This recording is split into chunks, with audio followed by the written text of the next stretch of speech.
Well, YouTube, it's that time again. It's time for me to bring you another dorky journal review, or notebook review, whatever you want to call it. This one's kind of a rare oddity. You really don't hear a lot of buzz about in the whole planner journal world. I think I saw a few reviews of this on YouTube, none of which were in English. I mean, none of which had any speaking, but I think one of them was a guy from Japan, and one of them was a guy from Russia. I actually don't even know where this company is from, but Amazon randomly showed this to me in my my interests category, or things that it thinks that I would want to see. It's hit or miss sometimes, but this one was a total hit. This is the, so you can read that, Zequenz, Z-E-Q-U-E-N-Z, and then there's a little trademark kind of burned into this this little journal. So this is a really interesting design. Let me compare this with pretty standard, let's use the moleskin again, shall we? So here's a moleskin. And they're almost flush. The moleskin's actually a little bit bigger. However, when you look at the thickness, and this is all puffed up from use, but even still, this one's thicker. And obviously, it's not length, it's thickness. You know, that's what we all need. That's what. All right, I don't know why I went for the joke. Shut up, just shut up. So anyway, these Zequenz notebooks are more thick than most in the industry, and I really like that. I honestly think that more of them need to be set up to be slightly thicker. I don't know if there's a reason why that can't be done, or I'm thinking there might be a reason why it can only be done on this, and I'll show you that reason in a few minutes. So it's kind of a paperback. I really like paperbacks, and I also like the idea of a flexible notebook that you can kind of weasel when you stick it into your backpack. You know, it has room to flex a little bit if it needs to, and that's cool. The texture of the outside covering is really awesome. It is almost like it's mock leather, but it's got texture as though it is leather, or more like it is plastic, but it's flexible as well. The inside of this feels kind of hard to describe. It almost feels like you're holding a tiny sheet of leather, but I know that it's not. It is a plastic binding. Flexible, sexy as hell. This whole design is just sexy as hell. Not even gonna lie. I do have it marked off with a little leaflet that is a piece from a magazine that advertised The Last of Us. Man, I was really hoping that Joel was going to be in the new one, and now it's been confirmed that he's not. I mean, we could hold out and hope that it's some kind of joke by Druckmann, you know, that we all thought that maybe David Hayter really was going to be in Metal Gear 5, but I mean, look how that turned out. Kept you waiting, ha! That's how that turned out. So, like I said earlier, there may be a reason why more notebooks aren't made to this thickness, and the reason is usually with a hardback that has pages that are stitched in, it is easier for them to lay flat, and then you can have an easier time writing on surfaces. This chooses a slightly different approach to that problem, and if you notice, the binding here doesn't really have any stitches. Now, a lot of people would take that as a sign of poor quality. They would say, well, that's glue bound, and it's obviously cheap. Yeah, a lot of people would think that, but honestly, supposedly this glue is some sort of industrial cement or something that gives it the ability to do this. That's pretty fucking cool. So, you can keep it like this.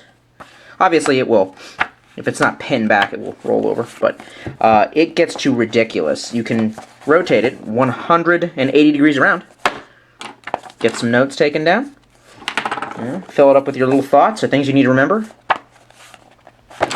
It will lay flat. Yep. Then, when you return it, if you give it a little kind of flex like that, it's back to normal.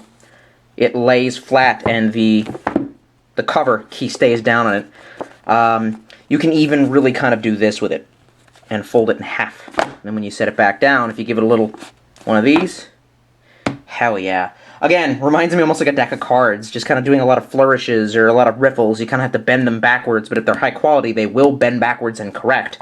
And that is definitely awesome. That drew me to the design. I honestly want to get another one of these.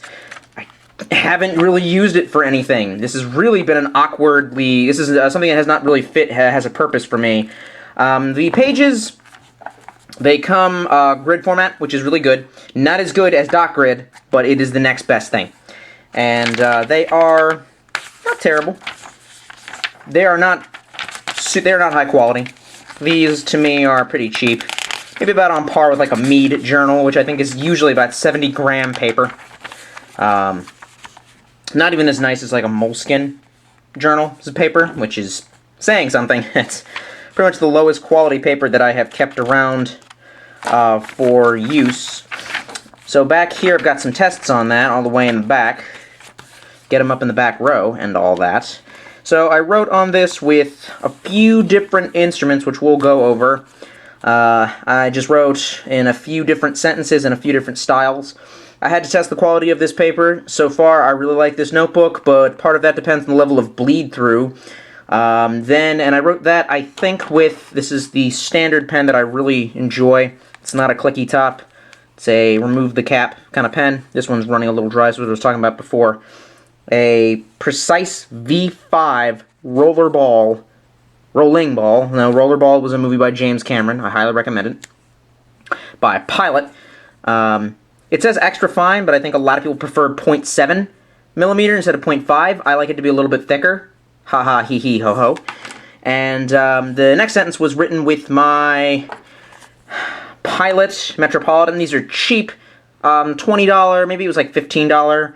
Maybe it might have been $12, I don't remember. They're cheap Japanese pens that look nice for the money that they cost, and they are refillable. I filled this one with a custom ink, so I'll try that custom ink now. Let's see. What should we write? Let's see. Hello, YouTube? So.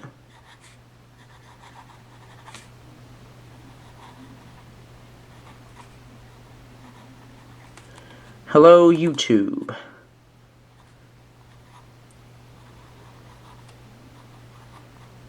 A little sloppy. Tolstoy here. So, of course, Tolstoy's an edgelord, and he has to get his in jade green ink, which he adores. This is the, shown this off before, Shinryoku from Iro Shizuboku. Okay, that was terrible and insensitive. And I think I just culturally appropriated like 8 people. Or 8 million people. I don't know the science behind it, okay? So, yeah. The third sentence down was written with my German Lamy pen. The first one's a little faint because it needed a new cartridge. The second one, I think the cartridge kind of finally took. I forgot which that... There was another pen that was in 0.4 mm. And it says, will this pen do all right? This one says, I'll have to test this Lamy brand fountain pen. I am certain that there will be plenty of bleed through. Then finally I wrote, the quick brown fox leapt over the fence, but what did it do on the other side? This paper holds up surprisingly well while using a fountain pen. Let's take a look at the other side. Bleed through aplenty.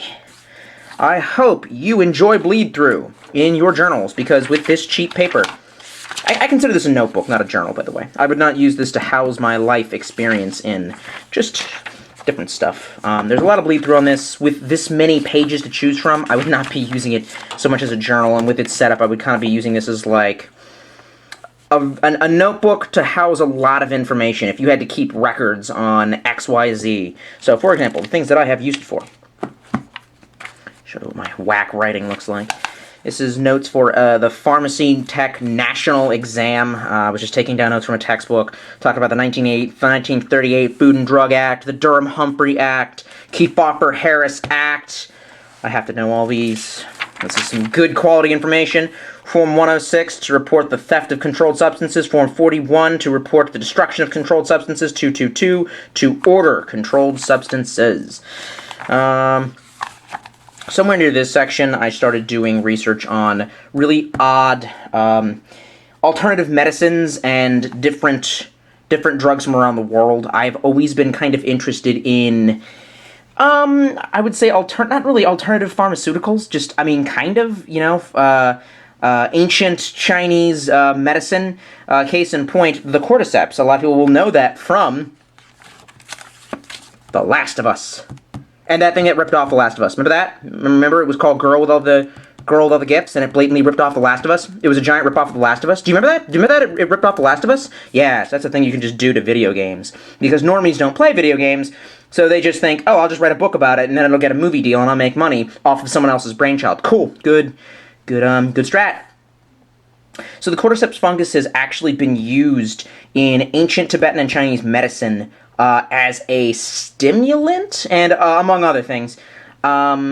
It actually has some sort of stimulating effect because I believe it frees up adenosine, which is one of the base compounds, one of the base molecules necessary for adenosine triphosphate, which is essentially energy. Saffrole was some kind of oil that gets distilled out of sassafras. What was this? Oh, I was researching today. Oh, patchouli. It's some weird mixture of basically plants that just have tobacco in it. It's used in by the people of Australia, the natives there, the Aboriginal. I'll put my little thing back. So I like researching kind of crazy stuff like that. Don't look too far into it. The only other thing that I really tried to use it for was to create a master list of all the Pokemon that I have caught and all of their weird, funny names.